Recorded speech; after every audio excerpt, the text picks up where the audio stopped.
Hello and welcome to Let's Talk HR with Dr. Deneen, the talk show that spotlights HR professionals and talks about all things HR. Blue Oval, the joint venture between Ford Motor Company and SK On, is the organization that's taking the Mid-South by storm. They're using innovative ways to attract talent in today's labor market. Want to know what those approaches are and how you can use them in your organization? Well, we can do that just today with my guest, Tyler Stegall, the Talent Management Acquisition Manager for Blue Oval SK. We're gonna talk all about it. How are you, I'm great. Tyler? Thank you for having me. You are so welcome. You're so welcome. Glad that you're here today. So you are the Talent Acquisition Manager for Blue Oval SK, right? That's it. Which it's taken the Mid-South by storm. Everybody's talking about it. It's a buzz. So tell us a little bit more about Blue Oval and its business position. Sure, yeah, happy to tell you. To tell you about Blue Oval, I have to back up though. Right. It's easier to start with Ford. Everybody knows Ford, right? Everybody knows Ford. Yes, 120 years of manufacturing history here in the United States and across the globe. So everybody knows Ford. What they don't know is Ford wants to electrify their fleet by 2030. Okay. The challenge with that is Ford has never mass produced this EV battery, this electric vehicle battery to power that car. So to do that, they've partnered with a company out of South Korea called SK On. SK On. SK. All right. So SK On, they've been in business for over 100 years. They've been in textiles and different technology industries, and now they're creating batteries, and they've been creating the EV battery since 2006. Okay. Yes. Wonderful. They're a huge company, and today they're the second largest EV battery manufacturer in the world. Wow. So it's a huge, huge company that's partnered with Ford. Together, they've invested $11.4 billion. Oh, wow. I know, hard to fathom, in two sites, two campuses. So there's Blue Oval City, and we're all familiar with Blue Oval City. Blue Oval City, yes. And then there's also another site in Kentucky where they will have two battery manufacturing plants there as well. All right, well, wonderful. This is so exciting. History. We're learning history today on the show. This is great. This is great. So Blue Oval SK is your current employer, but you've had an incredible career and journey through HR in a very short period of time. Tell us a little bit about your professional journey. Sure, yeah. Well, before I got into HR, I was in IT for a short time, about 2 years, two or 3 years. I liked IT. Yeah. I just didn't like it when somebody picked up the phone already mad at me because their printer broke. Okay. So I had to get out of IT. I was ready to do something different. So I got into HR. I started with studying at the University of Memphis, and it was time for an internship, and I called Dr. Kathy Tuberville and asked her, hey, do you know anybody hiring? I would love to get some experience in this HR thing. So she set me up with an interview at this place called City of Memphis. Oh, the City of Memphis, yeah. You may have heard of it. I think I know a little bit about that. So I went down for an interview and sat in a conference room across the table from none other than Dr. Deneen Lester. Yes, I remember him so vividly, yes. So we did our interview and got the call back and started the internship there. All right. Almost 10 years later, here I am. I've worked in talent acquisition for that entire period of time, helping support everything from internships and hiring other college students, which was a fabulous experience at the city. It was perfect. And then going on to assist with hiring public safety professionals, sanitation professionals, all the way to executive searches and helping place our current police director. So everything in between. I've had a fabulous career, and it all started with an internship and sitting across the table from you, and here we are. Well, thank you so much. It was fun, so polished, so prepared. And so that's what we have to do, is to continue to prepare our college students and students altogether for this thing called HR. This is fabulous. But you know what? There's a fun fact about him. He's a triplet.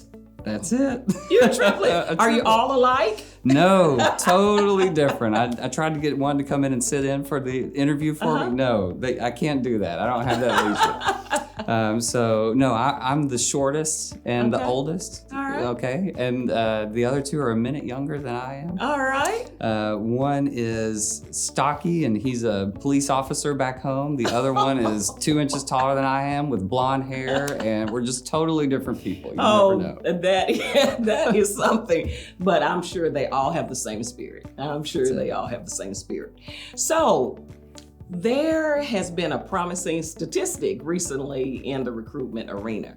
There are 311,000 new jobs in the labor market, right? So that's going to be great for job seekers. But I'm not sure for recruiters how challenging that's going to be. So what are some other statistics around recruitment and the talent acquisition world? Yeah, isn't that daunting? It's daunting. 300,000. Oh my goodness. Yeah. I heard a statistic the other day and was reading about our current unemployment rate. Mm-hmm. It's at 3.5%. Yes. That's low. Yes. Which is great for our economy and for job seekers. It is. It makes recruiting hard. It makes recruiting hard. It does. Another alarming statistic is that for every unemployed person out there, there are 2 jobs available. Oh boy. So you can pick and choose. You can pick and choose. And, even if, that's a great stat for somebody who's currently in a role and is thinking about transitioning or making a career move. But for employers, that has to be top of mind. Yes. Employee retention and how our employees feel about us as an organization. Yeah. And that entire employee experience is more critical now than ever. Yeah, and we're paying so much more attention to that and tailoring the ways that in which we recruit and try to recruit the right talent. That's the key, right? The right talent. And innovation is another key in the recruitment arena. You got to do new things. You got to think differently, right? Right. So what should recruiters be thinking about in today's labor market? It's a great point. You mentioned it, that we have to be concerned about our employees' well-being and about their experience. So as a recruiter, we've got to focus on a few things. First, candidate experience. Candidate experience. Yes. What does that mean? What are we talking about when I say candidate experience? From the time that a candidate, not from the time that they apply. Yes. No, even before that time. Before that, yeah. Yes. When a candidate looks at your LinkedIn page or your Glassdoor, Indeed page, what are they seeing? What does word of mouth in the community say about your organization? Yeah. Which brings me to our next point. Candidate experience is the number one focus, and behind that is community engagement. Yes. They go hand in hand, and it's something that we at Blue Oval are laser focused on, getting into the community and making sure people feel that we're more than just an organization down the street. We're a partner and a member of the community. Yes. Organizations have to go a step further than they have in the past. It's not all about that product that you're pushing out the door. Right. It's about the product that you're pushing out into the community too. Right. How do people feel about your organization? Yeah. And we've got to go in the extra mile there. So as recruiters, we need to, one, sell the opportunity and the employer, but also sell the employer as an experience. As an experience. When you come to the organization, you feel needed, you feel wanted, and your aspirations can be satisfied there. So that's what we're looking for in the recruitment arena. So what are some of the innovative ways that recruiters can tailor their recruitment strategies to the target audience you want? So there's so many target audiences that you want. How do you get to the one that you want specifically as an organization? That's right. Yeah, it's a great question. As a recruiter, you've got to take a step back. And you got to take off your recruiter hat and put on your marketing hat. Hey, put it on. Yes. Recruiting can't be done in a silo. Right. You have to think strategically about what it is that you offer. So when we talk about what can be done in terms of targeting your approach and your advertising as a recruiter, you've got to take a step back and think about your audience first. Yes. Who would be right in this role? What does that profile of that candidate look like? Yes. Who would be best in this position? Yes. Is it someone that's just graduating high school? Okay. Maybe they've got their GED and they're looking for, an operator level role, or maybe they're looking for some type of job experience to inform their decision on what they do next with their career. Yeah. So if it's that entry level talent, there are a few things that are important to them that may be different than somebody who's been a career professional for 30 years. Absolutely. It's going to be different. Yes. So as a recruiter, you have to think about how you approach that differently. It's important for students graduating high school to know the hourly rate for the position. Absolutely right. It makes a difference. It does. How am I going to get paid? What is it? That's so, a career professional probably wants to know their annual salary. Yes. Well, $40,000 a year is your salary, or 50 or whatever it may be. That doesn't mean anything to a high school student, right? They have a hard time comprehending this amount of money annually. They're not used to that. Yes. So when you're targeting a high school student or entry-level talent who is new to the job force, it's important to communicate an hourly salary. So you think about things like that as a talent acquisition professional and tailor your message to that demographic. Yeah. So if I'm working with my marketing team and I'm creating an ad for an entry-level role, I want to communicate, yes, the hourly salary, but other things specific to that role. And then I want to say to that marketer, how can you help me get this message out to only this demographic? Yes. And that's where the real innovation starts to take place. We work with our marketing team who can place targeted ads to certain demographics using web data. Oh, wait a minute. Let's talk about that. Dig deeper there. Good. So yes, let's dig deeper. Let's dig deeper. That is, when we talk about the data that you can collect over the internet, it's important for recruiters to know how that works and to interface closely with their marketing team to use that data. So I'll explain it this way. When you get on the internet and you go to your web browser and you're searching, whatever that is that you're searching for, the internet's collecting data. Okay. And those websites that you're going to, the Amazon, the Google, and YouTube are collecting that data and selling it. Oh. So you get with your marketing professional and that person can say, okay, if you want to send a message to individuals ages 18 to 24 in the Memphis metro area, you can do that. All right. It's kind of scary. It is. How so? How do we do that? How do you do that? So, and this is why it's important for recruiters to interface closely with their marketing teams. Yes. Again, I said it once, recruiting, it cannot be done in a silo. Right. Marketing professionals, they have relationships with vendors like Odyssey and iHeartMedia and Spotify and these media companies that we're all familiar with. They can place ads with target audiences. They can say, okay, these are the the most populous residential areas in the metro market that you're looking for. Let's place some ads there. As a recruiter, if you have a relocation package and maybe for example, that individuals of a certain niche group, maybe you're looking for computer engineers. Yes. Maybe they are, heavily populated in California, but you offer a relocation package. All right. You can tailor an ad that would be that would have a message that applies directly to those individuals. Yeah. You package that ad with what's important to them. Yeah. You offer that relocation package, and then you can place that ad in targeted areas. Yes. I guess you're placing it in the area and what's important to them that particular demographic or that particular audience. This is great because usually in the marketing department, you just put out our ad, put out our posting, put our ad about the entire organization. But what you're saying is that you can get to the granular. That's right. And target straight to them. And you do that by partnerships with the marketing department. That is incredible. We love that. Hey, you better do it. partner with your marketing department to give a deeper dive into the audience that you're looking for. So that's a business partner. So I'm sure there are many other business partners that recruiters can connect with. Yes. In order to bring a positive outcome in recruitment. What are some of those other business partners? I think one of the other most important partners is your IT professionals. Okay. Yes. All right.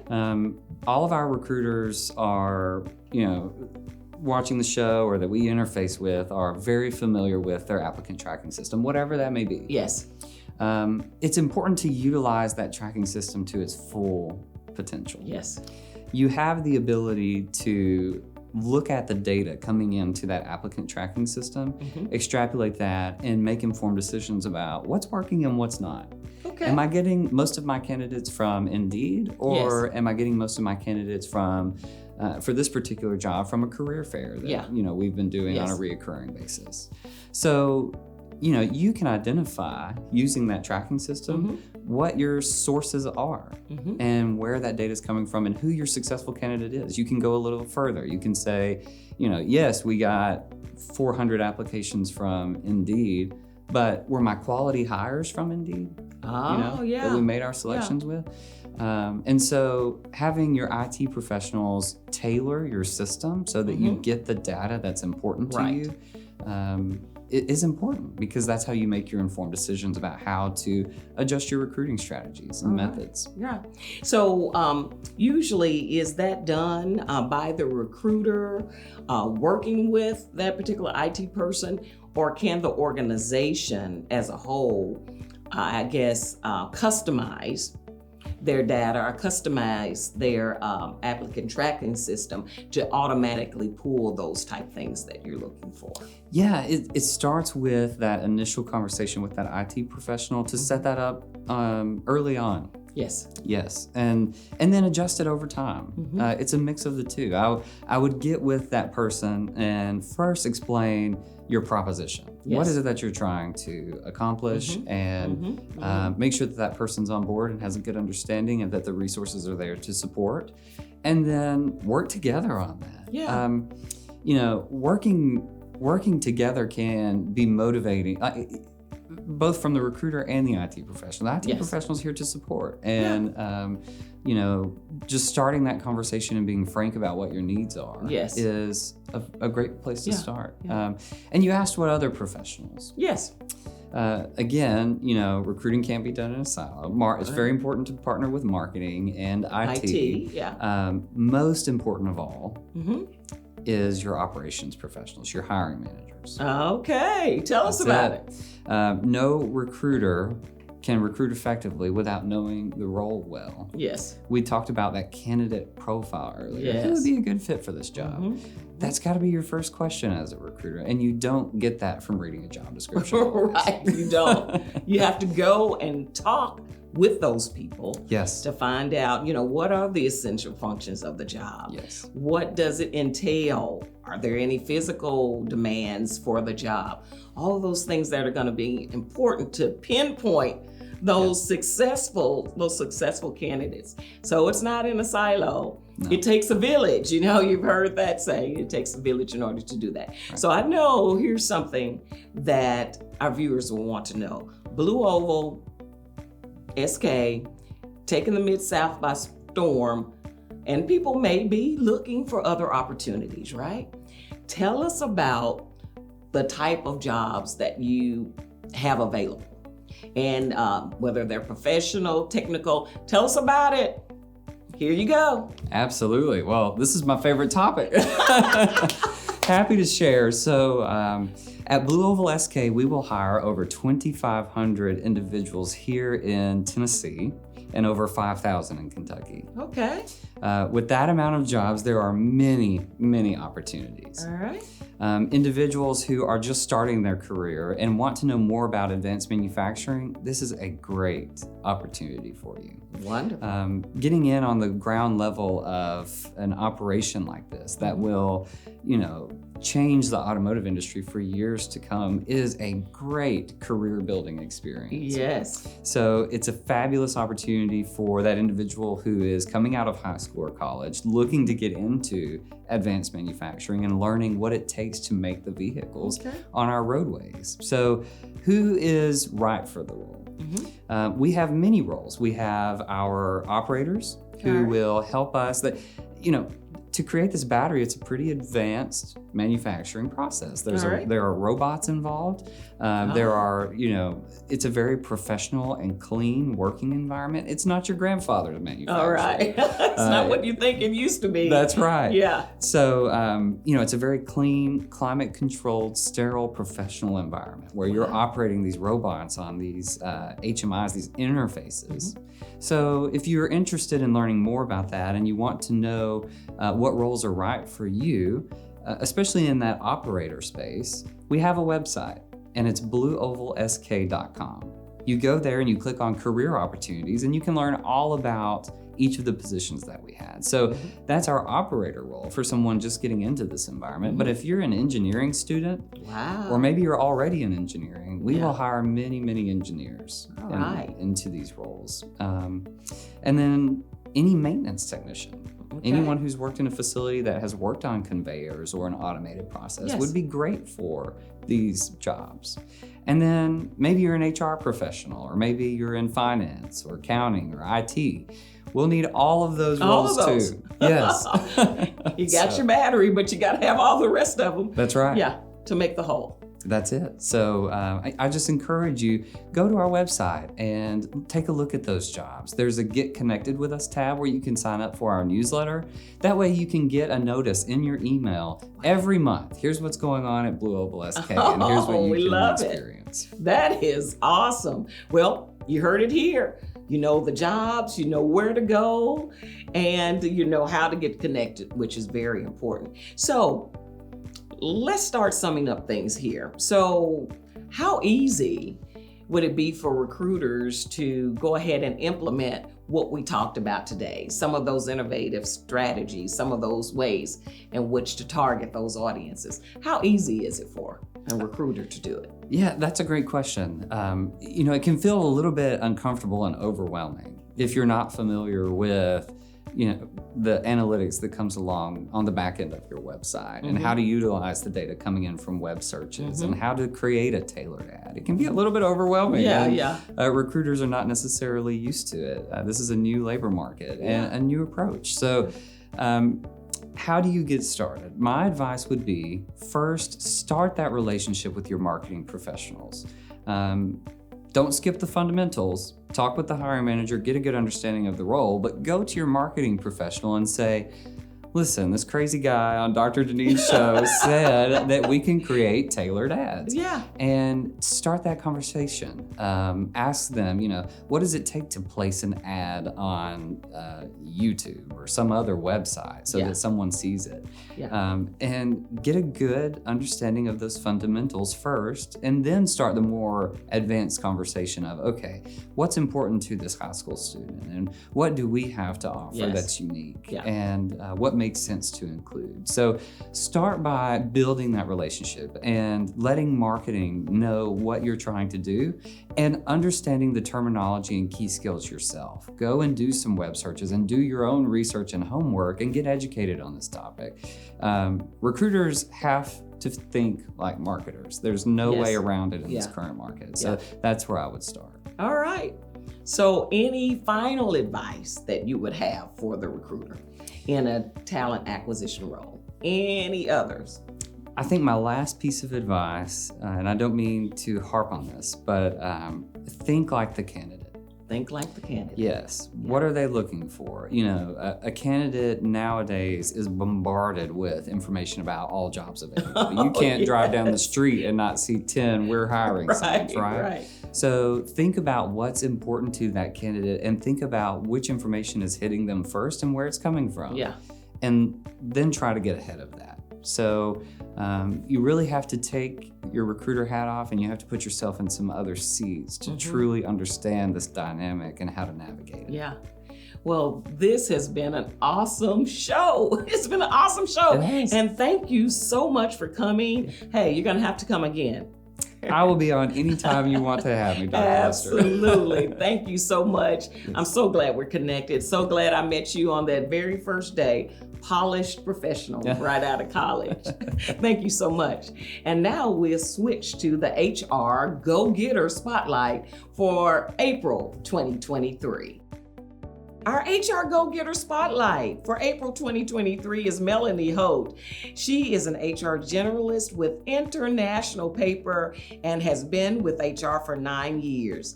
So when we asked her why she loves the profession, this is what she said. I love HR because it allows me to navigate the complexities of a modern workplace and to create a culture of respect. HR is much more than just an administrative function. It's dynamic and constantly evolving field that challenges you to think critically.